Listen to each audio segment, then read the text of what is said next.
حیا کے خلاف ہے مسئلہ، لیکن یہ بہت زیادہ پوچھا جاتا ہے، اس میں بہت سارے گھرانے مبتلا ہیں، اس لیے میں بیان کر رہا ہوں۔ اور حدیث میں اس میں بہت واضح احکام ملتے ہیں۔ آپ صلی اللہ علیہ وسلم نے فرمایا جو عورت شوہر کو قریب نہ آنے دے اور شوہر اس کی وجہ سے ناراض ہو کے سو جائے تو اس عورت پر پوری رات فرشتے لعنت کرتے ہیں۔ بہت شدید وعید ہے۔ وجہ اس کی ظاہر ہے کہ اللہ نے مرد میں یہ سیکسول ڈیزائرز بہت زیادہ، اگر عورت اپنے شوہر کا اس معاملے میں ساتھ نہیں دے گی تو مرد کے قدم جائیں گے گناہ، وہ دفتر میں لڑکیوں کو دیکھے گا، وہ ٹھرکی بنے گا جو کہ بن رہے ہیں آج کل۔ تو عورت پر لازم ہے کہ وہ زینت اختیار کرے اور مرد کو کسی اور کے پاس جانے کے قابل نہ چھوڑے، تاکہ مرد بھی اس سے محبت کرے اور وہ ادھر ادھر جو منہ مار رہا ہے اس سے بچے۔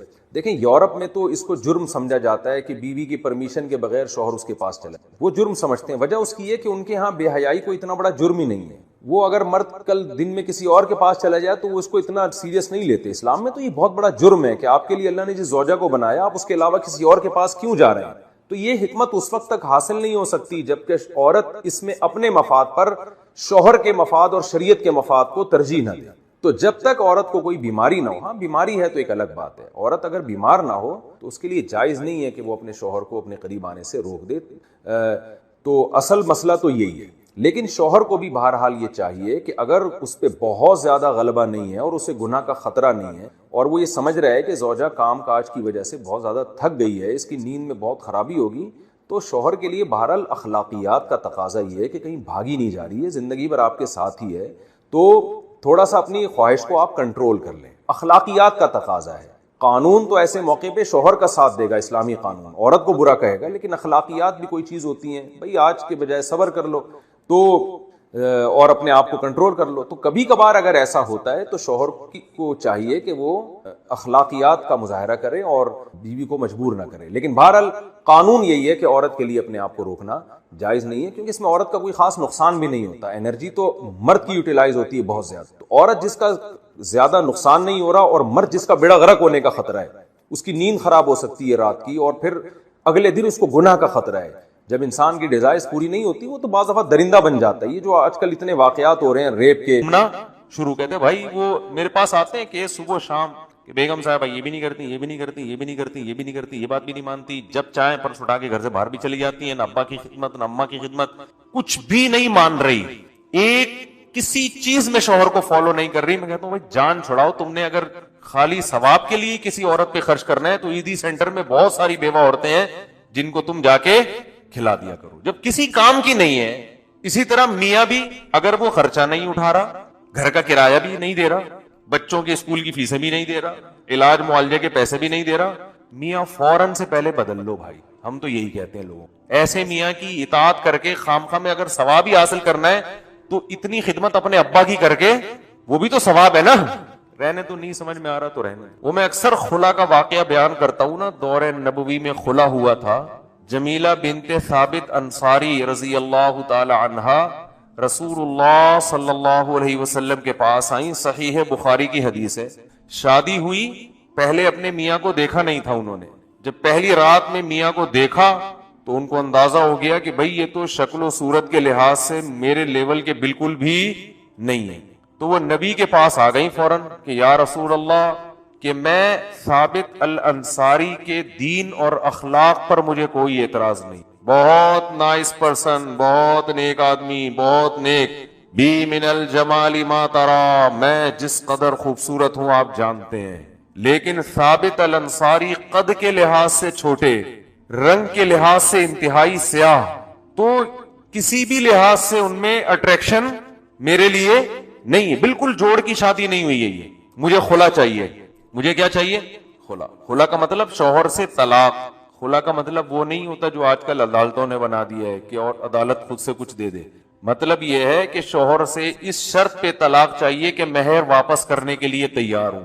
ایسی طلاق کو خلا کہا جاتا ہے، ہوتی وہ طلاق ہی ہے اور دیتا وہ شوہر ہی ہے، کیونکہ ڈیورس شوہر کے علاوہ کوئی بھی نہیں دے سکتا۔ جج صرف اپنی بیوی کو طلاق دے سکتا ہے، دوسروں کی بیویوں کو جج کو ڈیورس دینے کا رائٹ نہیں ہے۔ تو آپ صلی اللہ علیہ وسلم نے ان کے میاں کو بلایا اور فرمایا دے دو طلاق اس کو، مشورے کے طور پر، طلقھا، ان کو کیا کرو؟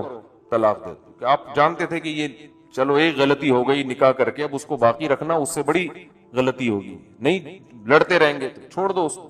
اس سے بھی پتہ چلتا ہے کہ ہمارے معاشرے میں جو طلاق کو بہت معیوب سمجھا جاتا ہے نا, طلاق معیوب ہے اتنی نہیں ہے جتنی سمجھا جاتا ہے. نہیں, یہ سر پھٹول رہے ہیں تو چھوڑو یار, تمیز سے علیحدگی اختیار کر دو, اتنا زیادہ نہیں. ہندوؤں کی طرح نہیں ہے کہ آسمانوں پہ جوڑے بنتے ہیں تو وہ ایلفی سے چپک گئے ہیں. اب حقیقت ہے یہ تو ہندو عیسائیوں کی باتیں ہیں جو گراؤنڈ ریئلٹی سے ہٹ کر ہوتی ہیں کہ جوڑے آسمانوں پہ بنتے ہیں, وہ بن گئے. جوڑے آسمانوں پہ بنتے ہیں, ٹوٹتے بھی آسمانوں پہ ہی ہیں.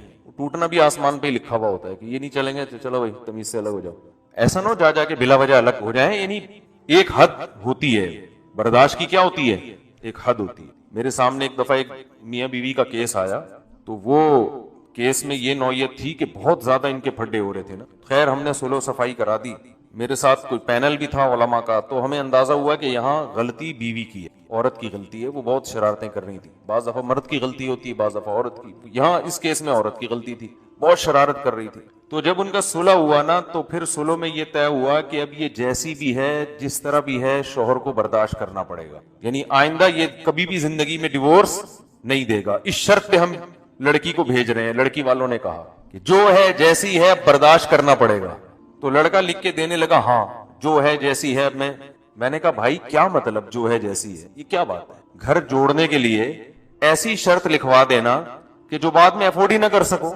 آپ بولو میں برداشت کروں گا جس حد تک برداشت کر سکا, بات پہ نہ ڈیورس کی دھمکی دوں گا نہ کوئی اور ایسی, لیکن ایک لمٹ ہے, اس لمٹ کو اگر کراس کیا تو نہیں چلے گا. بس خام خواہ کہ انہوں نے یہ بلا وجہ کی فضول قسم کی باتیں کہ نہیں بھی جو ہے جیسا ہے, بس نہیں جو ہے جیسا ہے. کیوں بھائی جو ہے جیسا ہے کیوں؟ دنیا میں کہیں بھی ایسا نہیں ہوتا. آپ اپنی دکان میں ملازم رکھو, ملازم کہے جو جیسے رہوں گا بس مجھے برداشت کرنا پڑے گا. آپ بولے گا بھائی میرا کاروبار کا بیڑا غرق ہو جائے گا. جیسے تو کو مطلب تو یہاں بیٹھ کر سٹا بھی پی سکتا ہے, تو چرس کی دکان بھی بنا سکتا ہے اس کو, ٹھیک ہے کچھ چیزیں برداشت کر لوں گا, کچھ تمہیں بھی برداشت کرنی پڑے گی. تو اسی طرح مرد کا معاملہ بھی ہے, جو میں بار بار ان مضامین کو ریپیٹ اس لیے کرتا ہوں کہ کھوپڑی میں بیٹھ نہیں رہے ہیں. تو اسی طرح شوہر بھی برا ہے, ہم عورتوں کو کہتے ہیں برداشت کرو, لیکن اس کی بھی کیا ہے, یہ نہیں کہ جتنا بھی برا ہو بس گھر جوڑنا ہے. اصل میں تو گھر محبت ہی سے چلتے ہیں. ایک دوسرے کو جب تک برداشت نہیں کرو گے تو گھر نہیں چلتے. ٹھیک ہے برداشت نہیں کرو گے نہیں چلتے, لیکن برداشت کی بھی ایک لمٹ ہے. کیوں برداشت کریں حد سے زیادہ؟ کیوں برداشت کریں بھائی؟ کیوں شادی ہم نے برداشت کرنے کے لیے تھوڑی کی ہے, سکون کے لیے کی ہے نا. تو ٹھیک ہے اس سکون میں کچھ چیزیں, ہر دنیا کی ہر نعمت میں کچھ فالٹ بھی ہوتے ہیں, لیکن ہر چیز کی یہ کیا ہوتی ہے, حد ہوتی ہے. اس حد سے آگے میں تو کم از کم برداشت نہیں کر سکوں گا بھائی جو میں دوسروں کو ایسی ترغیب دوں. ایک چیز لمٹ ہوتی ہے نا, ایک لمٹ کے بعد آدمی کی کھوپڑی گھومنا شروع. کہتے ہیں بھائی وہ میرے پاس آتے ہیں کہ صبح شام کہ بیگم صاحبہ یہ بھی نہیں کرتی, یہ بھی نہیں کرتی, یہ بھی نہیں کرتی, یہ بھی نہیں کرتی, یہ بات بھی نہیں مانتی, جب چاہیں پرس اٹھا کے گھر سے باہر بھی چلی جاتی ہیں, نہ ابا کی خدمت نہ اماں کی خدمت, کچھ بھی نہیں مان رہی, ایک کسی چیز میں شوہر کو فالو نہیں کر رہی. میں کہتا ہوں بھائی جان چھڑاؤ, تم نے اگر خالی ثواب کے لیے کسی عورت پہ خرچ کرنا ہے تو عیدی سینٹر میں بہت ساری بیوہ عورتیں ہیں جن کو تم جا کے کھلا دیا کرو, جب کسی کام کی نہیں ہے. اسی طرح میاں بھی اگر وہ خرچہ نہیں اٹھا رہا, گھر کا کرایہ بھی نہیں دے رہا, بچوں کے اسکول کی فیسیں بھی نہیں دے رہا, علاج معالجے کے پیسے بھی نہیں دے رہا, میاں فوراً سے پہلے بدل لو بھائی. ہم تو یہی کہتے ہیں لوگوں, ایسے میاں کی اطاعت کر کے خامخواہ میں اگر ثواب ہی حاصل کرنا ہے تو اتنی خدمت اپنے ابا کی کر کے, وہ بھی تو ثواب ہے نا. رہنے تو نہیں سمجھ میں آ رہا تو رہنے. تو خامخواہ میں پھلترو کی طرح ایک بندے کا نام اپنے ساتھ لگانے کا, جب وہ کوئی سرے سے کوئی حقوق ہی ادا نہیں کر رہا ہے تو پھلترو کی طرح نہیں چیزیں چپک جاتی ہیں آپ کے ساتھ. دیکھا ہوگا نا پھلترو, پتہ ہے کسے کہتے ہیں؟ بعض دفعہ یہ ہوتا ہے, اب تو یہ چیزیں ختم, بچپن میں چیزیں نظر آتی تھیں, جیسے سردیوں میں نا چیزیں چپک جاتی ہیں, تو اون جو سویٹر بن رہی ہوتی تھی نا خواتین گھر میں, تو بعض دفعہ اون چپک گیا کپڑے سے. اب وہ دھاگے کی طرح جا رہا ہے آدمی, یوں کر رہا ہے تو شلوار سے چپک گیا, ادھر سے ہٹا رہا ہے اس والے پہ چپک گیا. تو اکثر وہ قمیص کے پیچھے چپکتا تھا, وہ نظر نہیں آتا تھا, پھر تو وہ چپکا رہ جاتا تھا. تو لوگ کہتے تھے کیا یار پھلترو لگا لیے ساتھ میں, جہاں جا رہے ساتھ ساتھ یہ. تو ایسے ہی بعض عورتوں نے پھلترو کی طرح میاں کو اپنے ساتھ چپکایا ہوا ہے, وہ ایک حق بھی کم بخت ادا کرنے کے لیے تیار نہیں ہے. تو بعض نے پھلترو کی طرح بھی بیگم کو چپکایا ہوا, بعض نے پھلترو کی طرح. تو ایک حد ہے برداشت کی بھی. اس کے بعد پھر قرآن کیا کہتا ہے, تمیز سے علیحدگی. تو مجھے ڈر یہ لگتا ہے ایسی باتوں سے خامخواہ میں کی علیحدگیاں نہ شروع ہو جائیں, یہ بھی بہت ڈر لگ رہا ہوتا ہے. سائیڈ افیکٹ بھی بہت ہوتے ہیں اس طرح برملا بات کرنے کے. لوگ بلا وجہ زندگی گزار رہے ہوتے ہیں, برداشت کر کے خامخواہ میں علیحدہ نہ ہو جائیں. تو وہ برداشت اصل ہے لیکن ایک حد تک. اور حد جو میں لوگوں کو بیان کرتا ہوں, شوہر اتنا خراب ہو جائے کہ عورت ذہنی مریضہ بننا شروع ہو جائے, ڈپریشن کی گولیاں کھانا شروع کر دے, تو بس یہ لمٹ کراس ہو گئی. اب کیا ہے, اسٹریس اتنی ہے کہ گولیوں پہ آ گئی ہے. اگر بیوی, ساس نے بہو کو اتنی ٹینشن دی ہے کہ اب بہو صاحبہ ڈپریشن کی گولیوں پہ آ گئی ہیں, تو بھائی اب کیا ہونا چاہیے, یہ بہت ہو گئی. کیونکہ اس کی وجہ یہ ہے کہ اب غلطی جس کی بھی ہو, لیکن اب یہ حدود اللہ پر قائم بولو نا نہیں رہ سکتے. اب غلطی میں پڑنا کہ کس کی غلطی تھی, جس کی بھی تھی, بہرحال نقصان تو اس کا ہو گیا نا, تو کیا فائدہ بھائی. میاں کو سمجھانا چاہیے جان چھوڑاؤ, چھوڑ دو اس کو, بشرطے کہ عورت راضی ہو. راضی نہیں ہے تو پھر تو وہ اور سے زیادہ بڑی ٹینشن. دو گولیاں کھا رہی ہے, پتہ چلا طلاق کے بعد 4 گولیاں کھا رہی ہے بیٹھ کے. تو مرد اگر اتنا خراب ہے نا کہ عورت اسٹریس میں آ گئی, ڈپریشن میں آ گئی ہے, تو پھر میری رائے یہ ہے کہ صحت پہلے ہے میاں, کیونکہ تھوڑے دن میں یہ پاگل جب ایک دفعہ اسٹریس اور ڈپریشن کی گولیوں پہ آ جائے نا, اور اصل حل نہ کیا جائے اس اسٹریس کا, تو پھر یہ گولیوں کی تعداد بڑھتی ہی ہے, کم نہیں ہوتی, اور پھر یہ پاگل ہی ہو کے مرے گی بیچاری. حقیقت بتا رہا ہوں میں, یہ پھر پاگل ہونے کے علاوہ اس کا کوئی انجام نہیں ہے. تو پاگل ہونے سے پہلے الگ کر دیا جائے, یہ زیادہ بہتر ہے. آدمی ڈپریشن میں نہیں آتا, آدمی اگر ڈپریشن میں نہیں آتا, وہ اس کی وجہ یہ ہے کہ وہ جو اگر بیوی الٹی سیدھی بھی مل جائے نا, وہ گھر سے باہر نکل جاتا ہے, بھاگ جاتا ہے وہ گھر سے. وہ بیچاری کہاں بھاگ کے جائے گی نا, پھر وہ جا کے دوستوں میں نکال دیتا ہے. بہت سارے آپشن. مرد اتنی جلدی گھریلو حالات کی وجہ سے ڈپریشن میں نہیں آتا, سمجھ رہے ہو, تو اس کے اصول کچھ اور ہیں. ٹھیک ہے, تو خیر بات کہاں سے کہاں چلی گئی. جو میں اصل عرض کر رہا تھا کہ حضرت ثابت رضی اللہ تعالی عنہ کی زوجہ آئیں, یا رسول اللہ میرا ان کے ساتھ گزارا بالکل بھی نہیں ہو سکتا, میں انتہائی خوبصورت عورت ہوں اور یہ انتہائی شکل و صورت کے لحاظ سے کم ہے. لیکن ان کے الفاظ کیا تھے کہ مجھے ان کی دینداری اور ان کے اخلاق پر کوئی اعتراض نہیں ہے. تو نبی نے ان کو کہا کہ دے دو طلاق, انہوں نے دے دی. عقل مند تھے, جانتے تھے کہ گزارا نہیں ہو سکتا, تو خام خام ایسے گھر کو زبردستی گھسیٹنے کا کیا فائدہ, ورنہ مرد ظالم بھی ہوتے ہیں, لٹکا دیتے ہیں, نہیں بھائی بس جیسا تیسا ہے, تو اس میں فائدہ نہیں ہے پھر. تو اس سے کیا پتا چلتا ہے, صحابی رسول ہیں, بیوی کہہ رہی ہے بہت نیک ہیں, لیکن صورت کے اچھے نہیں ہیں. اب ان صحابی کی کے بعد دنیا میں کتنے حسین لوگ پیدا ہوئے, کتنے خوبصورت لوگ پیدا ہوئے نا 1400 سال کے عرصے میں, لیکن کیا ان میں کوئی حسین اور نورانی چہرے والا ان صحابی کی خاک کے برابر ہو سکتا ہے؟ بولتے کیوں نہیں بھائی؟ تو پتہ یہ چلا میرے بھائی, کسی کی شکل اس لائق نہیں ہوتی کہ اس کی بیس پر اس کو بزرگ سمجھ کے اس سے عقیدت اور محبت کی جائے. ہاں, ان چیزوں کا محبت کو بڑھانے میں دخل ضرور ہوتا ہے کہ آپ کے پیر صاحب کی شکل بھی اچھی ہے تو تھوڑا اور زیادہ عقیدت ہو جاتی ہے انسان, یہ ایک نیچرل ہے.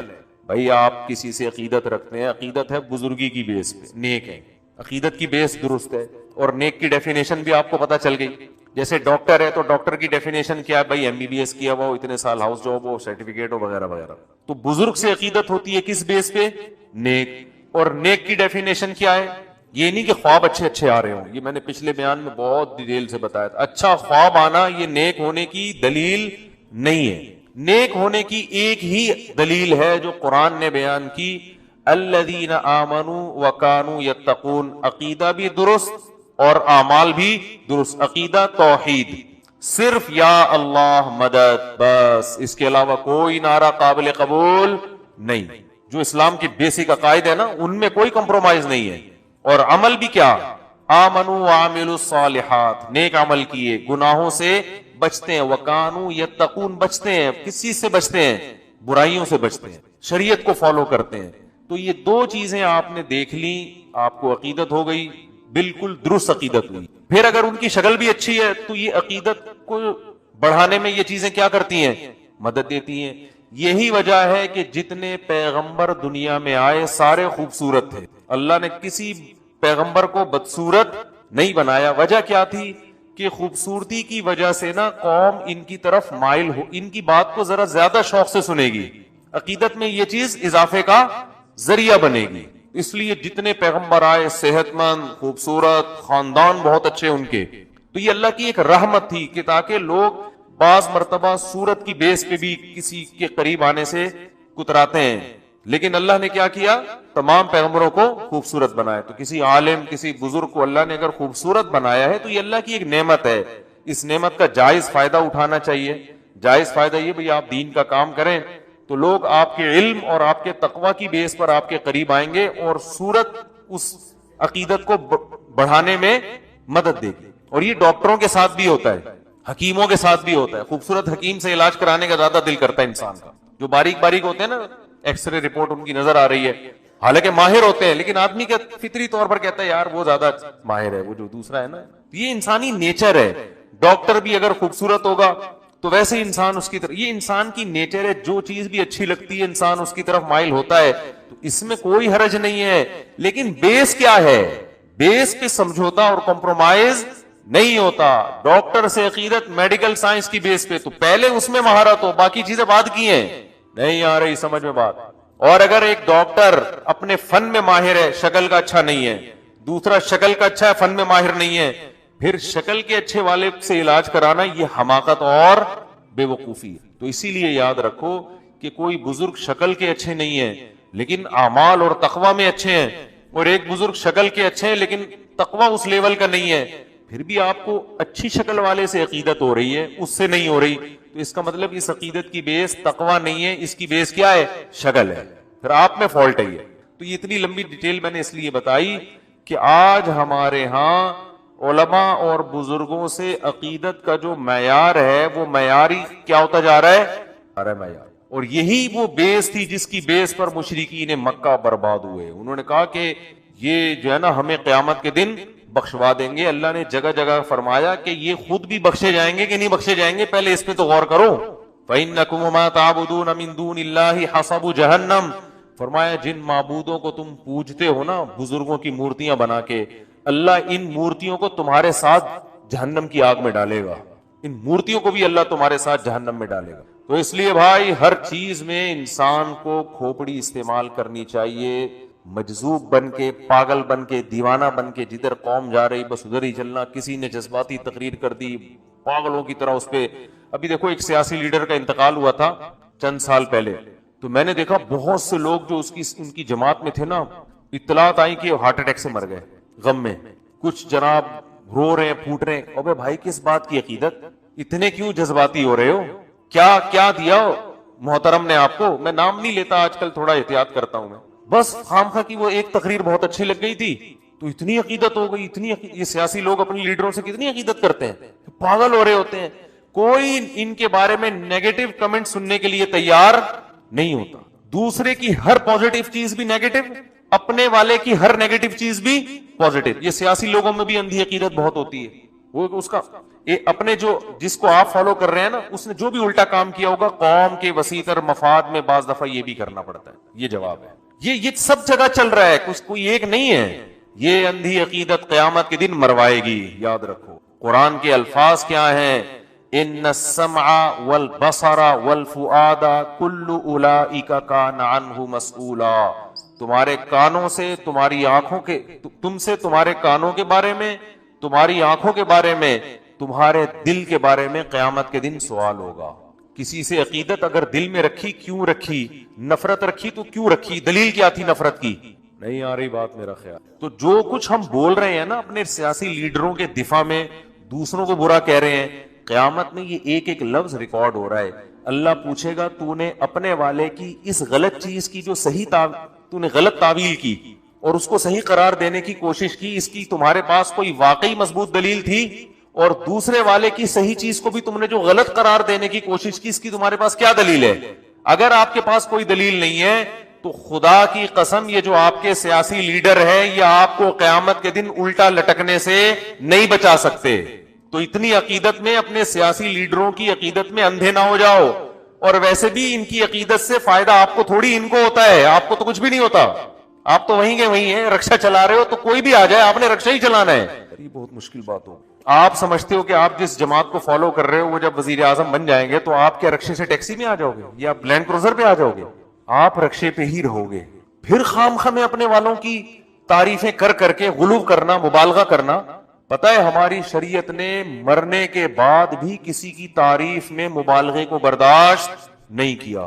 حالانکہ مرنے والے کا اب کیا دنیا میں بیچارے کا لینا دینا. پھر بھی کہا اس کی بھی تعریف کرو تو اعتدال سے, جو چیز اس میں نہیں ہے وہ بیان مت کرو. ہمارے یہاں کوئی مر جائے پھر آپ دیکھو حضرت ایسے تھے، حضرت سے تو بڑا دنیا میں کوئی پیدا ہی نہیں ہوا. اس کے بعد جانے کے بعد اچھا ہمیں تو پتہ چلا حضرت اتنے بڑے تھے. مخالفین بھی کہہ رہے ہوتے ہیں بہت ہی بڑے بزرگ کا انتقال ہوا اس دفعہ تو بھائی، بہت زیادہ، بہت ہی بڑے. صحیح حدیث ہے، صحیح حدیث ہے، حدیث کے پورے الفاظ مجھے یاد نہیں ہے کہ میت سے پوچھا جاتا ہے بتا کیا واقعی تو ایسا تھا جو تیرے بارے میں لوگ یہ کہہ رہے ہیں، واقعی تو ایسا تھا. اگر آپ نے اپنی زندگی میں اپنے مریدین کی تربیت نہیں کی کہ میرے مرنے کے بعد میری ناجائز تعریف نہ کرنا، تو اس بات کا بہت خطرہ ہے کہ آپ کو بھی قبر میں اس کا عذاب دیا جائے کہ تمہارے بعد والے لوگ تمہاری تعریف میں مبالغہ کیوں کریں. اس بات کا خطرہ موجود ہے، حدیث سے مفہوم ہوتا ہے، مترشح ہوتا ہے یہ. تو بھائی نہ تعریفوں میں مبالغہ کرو اور نہ کسی کی بولتے کیوں نہیں برائی میں. تعریف میں مبالغے سے تو قرآن نے صاف منع کیا، فرمایا فلا تزکوا انفسکم، اپنا تزکیہ مت کیا کرو. تزکیہ کا مطلب پاک دامن قرار مت دیا کرو. یہاں اپنے سے مراد ہے اپنے جیسے لوگ، یعنی مسلمان. جیسے قرآن میں آتا ہے نا ولا تقتلوا انفسکم، اپنے آپ کو قتل مت کرو. تو تمام علماء کہتے ہیں اس سے صرف اپنی جان مراد نہیں ہے، یہ سب ایک نفس کی مانند ہیں، جتنے بھی انسان ہیں، تو کسی کو بھی قتل مت کرو. تو ایسے ہی اللہ فرماتے ہیں فلا تزکو. تزکو کا اصل معنی ہوتا ہے تزکیہ کرنا. آیت کا لفظی ترجمہ تو یہ ہوگا کہ اپنے آپ کو پاک مت کرو. تو پاک تو کرنا کا حکم ہے نا، تزکیہ تو اسلام کا حکم ہے. تو تزکیہ باب تفعیل، جو میرا تفسیر کے لیکچر سن رہے ہیں نا یوٹیوب پہ، نہیں سن رہے تو سن لیں، بہت فائدہ ہوگا.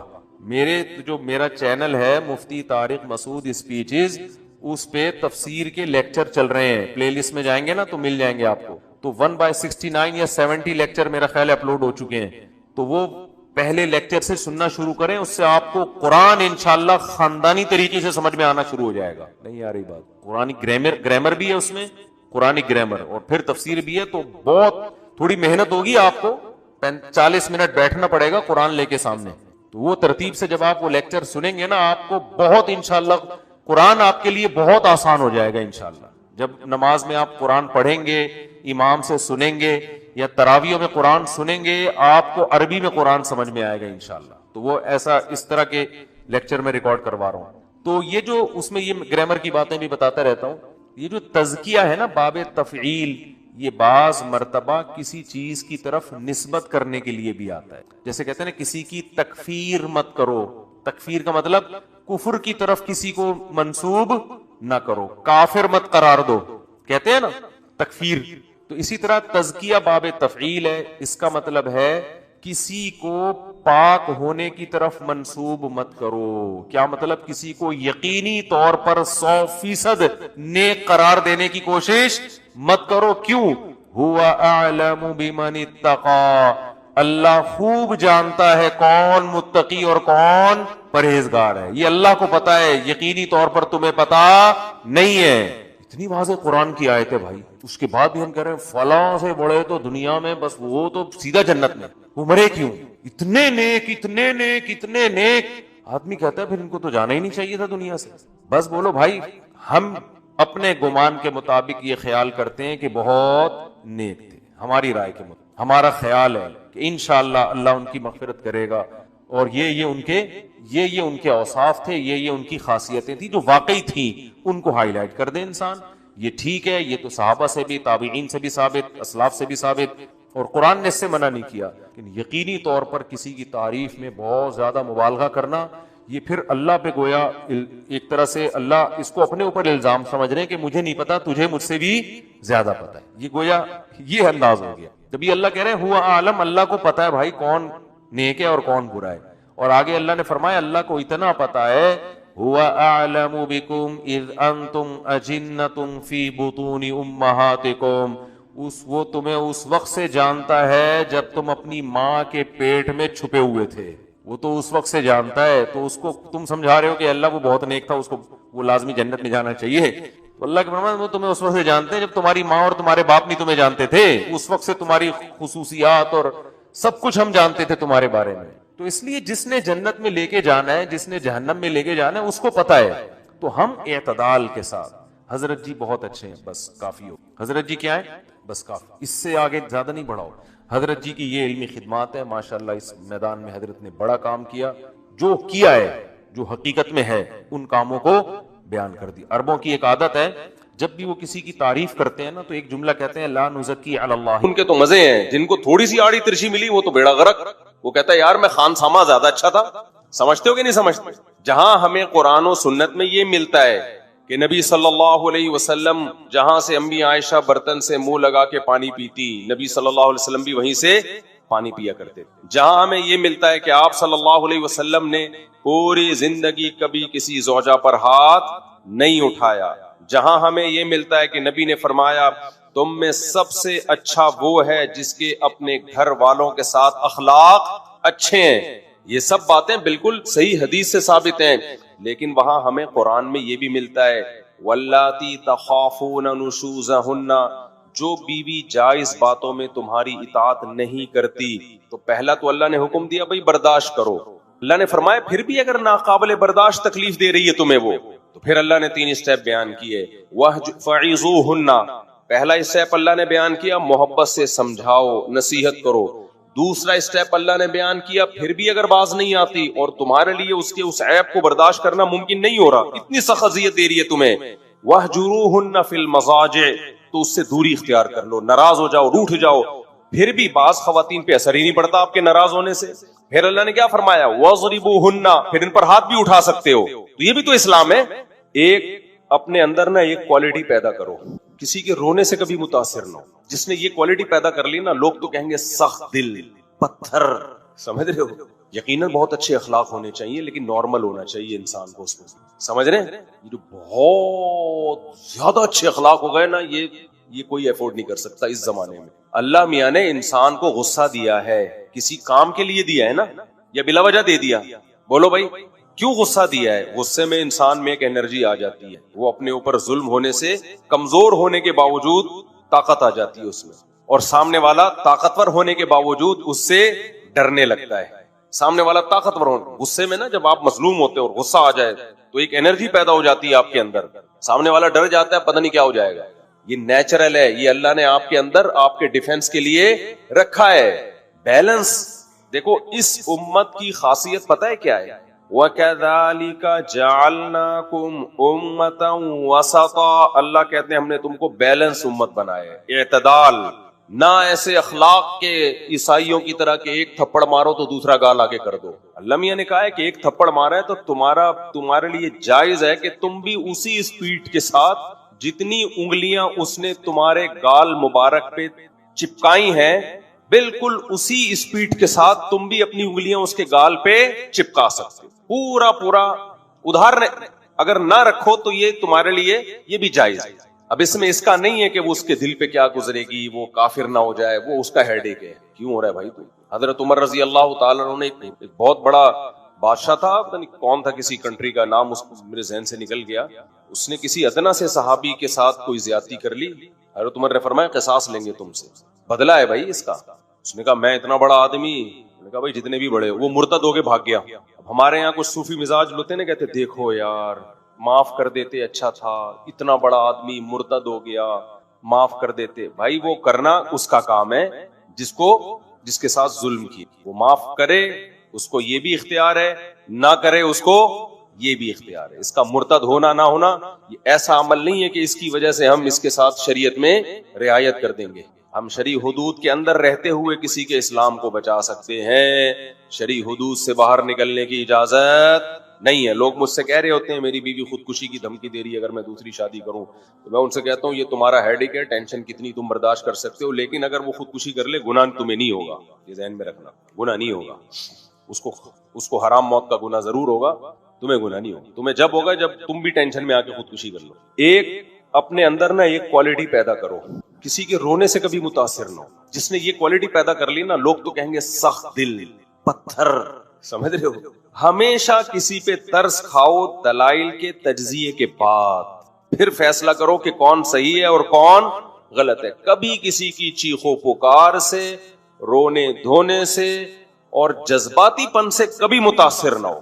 ہماری قوم نعروں سے، جذباتی باتوں سے، جذباتی تقریروں سے، رونے دھونے سے بہت متاثر ہوتی ہے. یار زبردست، یہ ہے ایک نمبر. سمجھتے ہو کہ نہیں سمجھتے؟ میرے سامنے جب کوئی آ رہا ہو نا ظلم سنا رہا ہو اور رو رہا ہو، میرا دل لگتا ہے اس کو ایک چماٹ ماروں. مارتا نہیں ہوں لیکن دل کیا کرتا ہے کہ جو بات ہے نا ٹو دا پوائنٹ، 2 اور 2 4 کی طرح بتا، فالتو ٹائم نہیں ہے ہمارے پاس. کوئی خاتون کا ہے نا کہ میرے شوہر نے یہ کیا، رو رہی رونے کی، اب خاتون کو کیا دھمکی دے آدمی. محترمہ آپ ٹو دا پوائنٹ بات کریں، ٹو دا پوائنٹ بات کریں، اپنا بھی ٹائم بچائیں اور میرا بھی ٹائم بچائیں. کیا ظلم کر رہا ہے وہ مرد؟ اگر رونا دھونا ہاں وہ اچھل رہا ہے، آرام سے بیٹھ جائے آرام سے. تیرے باپ کا، یعنی کہنا تو نہیں، یہ کہتا نہیں ہوں لیکن دل چاہ رہا ہوتا اس کو بولوں، یہ تیرے باپ کا گھر نہیں ہے، ہمارا آفس ہے، آرام سے تمیز. کہتا نہیں ہوں، یہ اسٹائل نہیں ہوتا میرا، اتنے بھی بدتمیز نہیں ہے. تو آرام سے جو ٹو دا پوائنٹ بات ہے جو پوچھی جائے وہ بتائیں، یا تو ہمیں بڑھانا بناتے ہیں. تو یہ جو اخلاق کی بھی بات ہے، دیکھو اللہ تعالیٰ نے اب آج کل لبرل اور سیکولر لوگ میاں بیوی کو جوڑنے کے لیے نا ایک تحریک چلا رہے ہیں، محبت سے رہو، محبت سے رہو، محبت سے رہو، محبت سے رہو، ایک دوسرے کی رسپیکٹ، ایک دوسرے کی عزت. اتنا زیادہ اس کو کچھ مذہبی لوگوں نے بھی اس کو اتنا پروموٹ کیا ہے کہ اتنا زیادہ اس کو بڑھایا ہے. یہ جب ممکن ہے جب دونوں طرف سے ایک دوسرے کے حقوق کا خیال رکھا جا رہا ہو.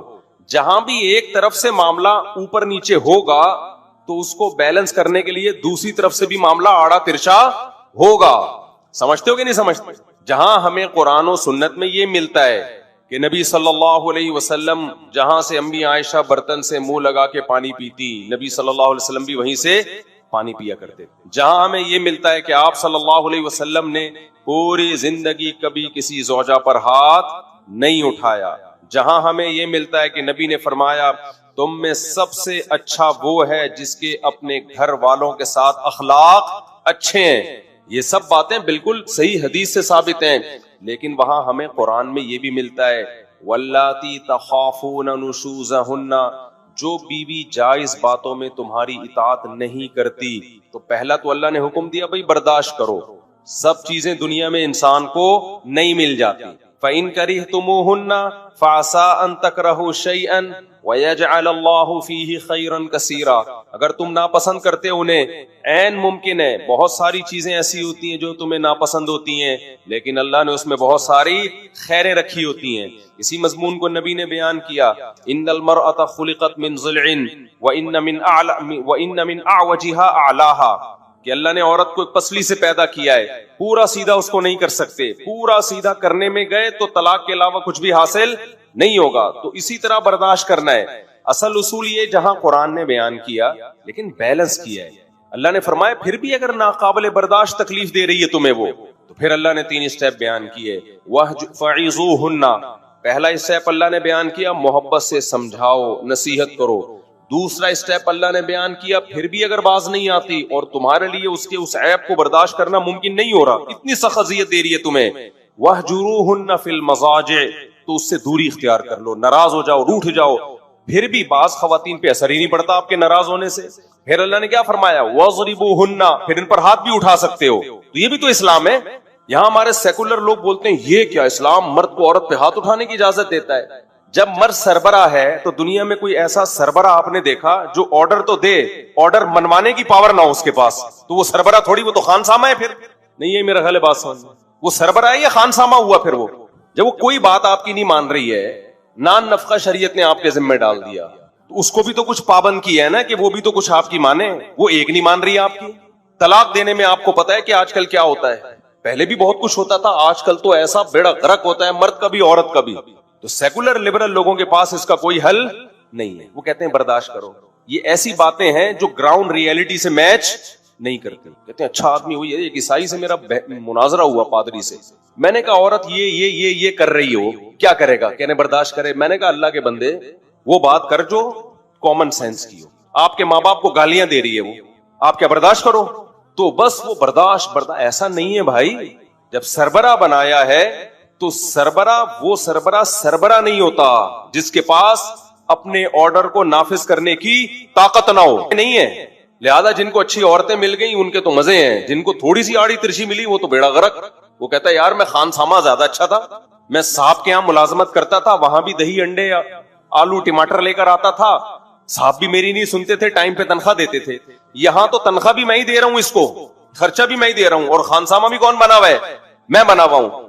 تو یہ کہنے کی حد تک بہت زبردست باتیں گراؤنڈ ریئلٹی سے میچ بولو نہیں کرتی ہیں. یہ اس لیے ہم لوگوں سے یہ کہتے ہیں کہ بھائی سب سے اچھے اخلاق والا وہ ہے جس کے اپنے گھر میں سب سے اچھے اخلاق ہیں. نبی دعوت پہ گئے ہیں تو فرمایا کہ میری زوجہ کو بھی بلاؤ گے تو دعوت پہ جاؤں گا ورنہ نہیں. یہ نبی کا اصل حکم یہی ہے. لیکن ساری انگلیاں برابر نہیں ہوتی, ساری انگلیاں برابر نہیں ہوتی. اس سے تو خاندانی نظام ٹوٹے گا, خاندانی نظام تباہ و برباد ہوگا, جو کہ ہو رہا ہے. تو اس لیے جہاں بچی کو رخصت کر کے گھر سے بھیجو نا, اسے یہ بھی سکھاؤ, جہاں اپنے بیٹے کو سکھاؤ کہ یہ بیوی کے حقوق ہیں, وہاں اپنی بیٹی کو بھی سکھا دو. بیٹا شوہر جب تمہیں کوئی بات کہے گا نا جو جائز مطالبہ ہو, تم نے پورا کرنا ہے. نہیں کیا اس کو سختی کی اجازت ہے. پھر روتے ہوئے نہ آنا گھر میں. میرے سامنے جب کیس آتا ہے نا, عورتیں یہ بہت چیختی ہے میرے میاں نے مجھ پہ ہاتھ اٹھایا ہے, ہاتھ اٹھایا ہے. اکثر ہمارے اسکالر ایک دم جذباتی ہو جاتے ہیں ایسے موقع, اور جو ثالثی کا کردار کر رہے ہوتے ہیں ایک دم ایکسائٹڈ ہو جاتے ہیں. یار وہ مرد کا بچہ نہیں ہے جو عورت پہ ہاتھ اٹھائے, انتہائی درجے کا کمینہ ہے. بھائی پہلے بیان تو سنو, کس بات پہ ہاتھ اٹھایا ہے, دوسری طرف کا بیان تو سنو. آپ بیان سنے بغیر آپ ایک دم کیسے فیصلہ کر رہے ہو؟ ایک صاحب نے اسی طرح کا, بھائی ہاتھ تو بنتا ہی نہیں ہے, ہاتھ اٹھانے کا تو میں نے کہا واقعی نہیں بنتا. ہاتھ اٹھانا کوئی شریف لوگوں کا کام نہیں ہے, ہم بھی یہ بات مانتے ہیں, اچھے لوگوں کا کام نہیں ہے کمزوروں پہ ہاتھ اٹھانا. لیکن اسپیسیفک جب بھی کوئی کیس آئے, ہماری سوسائٹی میں کیا ہوتا ہے, ذرا سا کہیں آ گیا نا ہاتھ اٹھایا ہے, بس مرد ہمیشہ کے لیے ذلیل ہو جاتا ہے. کوئی پوچھنے والا نہیں ہے اس سے کہ بھائی کیوں اٹھایا, کیا ہوا, نہیں جی یہ بندہ ہی 2 نمبر ہے. اس کا نتیجہ یہ نکلتا ہے مرد پھر بیوی کے غلام بن کے زندگی گزارتا ہے. اور اس کے بعد پتہ ہے کیا ہوتا ہے, ایسا نہیں ہوتا کہ وہ غلام بن جائے. پریکٹیکلی مرد غلام بن ہی نہیں سکتا, وہ کمپرومائز کر لیتا ہے کہ ٹھیک ہے. وہ پھر ادھر ادھر جا کے منہ مارتا ہے, وہ پھر اس سے دل لگانا چھوڑ دیتا ہے, کہتا ہے جاؤ خرچہ پانی لو, دفاع یہاں سے. ہمارے ایک ریلیٹو کا کیس آیا سامنے, تو چونکہ وہ میرے سامنے ہی شادی ہوئی, سارے حالات میں جانتا ہوں, وہ اتنا زیادہ ان کی بیوی بد اخلاقی. بعض عورتیں بہت زیادہ خراب زبان کی ہوتی ہیں, جیسے بعض مرد بھی ہوتے ہیں. اب لوگ کہتے ہیں مرد ہے تو عورت کیا کرے گی.